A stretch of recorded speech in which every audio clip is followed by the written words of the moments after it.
Hey, my reactors, and we back with Naomi. Her character, suffering a threefold tragedy. Naomi refused to hide her sorrows or bitterness, believing in God. She attributed her suffering to His will, but her fixation on circumstances, both past and present, led to hopelessness. A kind and loving mother-in-law, she inspired unusual love and loyalty in her daughters-in-law.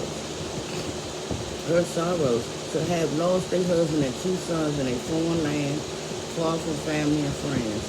Her joy to have returned safely to Bethlehem with her daughter-in-law Ruth, who will eventually rekindle her happiness and hope. Her story. She stood like an old tree twisted against the sky. The wind that swept the hillside blew through her as though her body were hollow. Naomi could not remember what it felt like to be full, to feel secure, though she could see for miles from her vantage point high on the road that led from Judah. She could glimpse nothing at all of her future. She thought about robbers, rumors on the road ahead. What more, she wondered, could possibly be taken from her? Her thoughts strayed to the past. Moses, she knew, has been buried somewhere in these mountains, but his people and hers had moved west into Canaan centuries earlier. Would she too be left behind, prevented from ever seeing her kinfolks again? Was God so displeased with her? 10 years ago, she and Anamachar had lived happily in Bethlehem, but the city whose name meant house of bread suddenly has none, so they had migrated to the highlands of Moab to escape the Phoenicians. Then, I'm just going to call him had died, and her sons had married Moabite women whose race has descended from Abraham's nephew Lot. Plenty of the women lost their husbands. Like them, she will find a way to survive. But when she has suffered the worst grief of a mother could, outliving her own children. Now Ruth and Oprah, her daughters-in-law, were the only kin she had in Moab. Loving them tenderly, she felt their widowhood as double grief.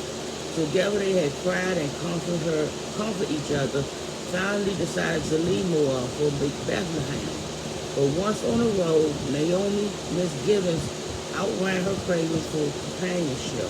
It wasn't right for young women to forsake their families and friends for so uncertain a future.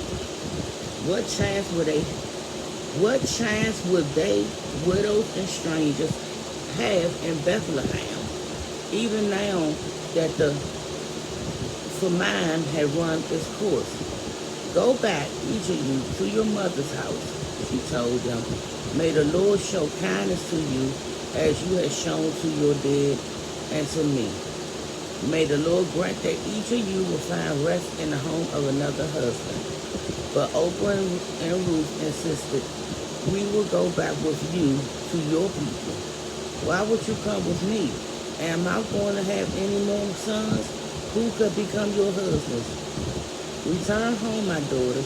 I am too old to have another husband, even if I thought there was still hope for me.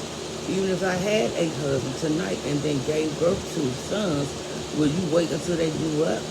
The three women embraced, tears streaking down their cheeks. Then Oprah kissed her mother-in-law goodbye. But Ruth clutched Naomi, whispered fearfully, where you go, I will go, and where you stay, I will stay. Your people will be my people, and your God my God. Where you die, I will die, and there I will be buried. May the Lord deal with me, but he ever so severely, if anything but death separates you and me. The old woman's stubbornness was no match for the younger woman's love, and so Naomi and Ruth continued on to Bethlehem. After so long an absence, Naomi returned, created a great commotion in the town, and all the women welcomed her, saying, can this be Naomi? Don't call me Naomi, she told them. Call me Myra, meaning bitter, because the Almighty has made my life very bitter. I went away full, but the Lord has brought me back empty. The Lord has afflicted me. The Almighty has brought misfortune upon me. Naomi could not see past her suffering. Like many of us, she may have felt her tragedies were punishments for her sins. Yet, had she known the blessing yet in store, she might not have felt so hopelessness.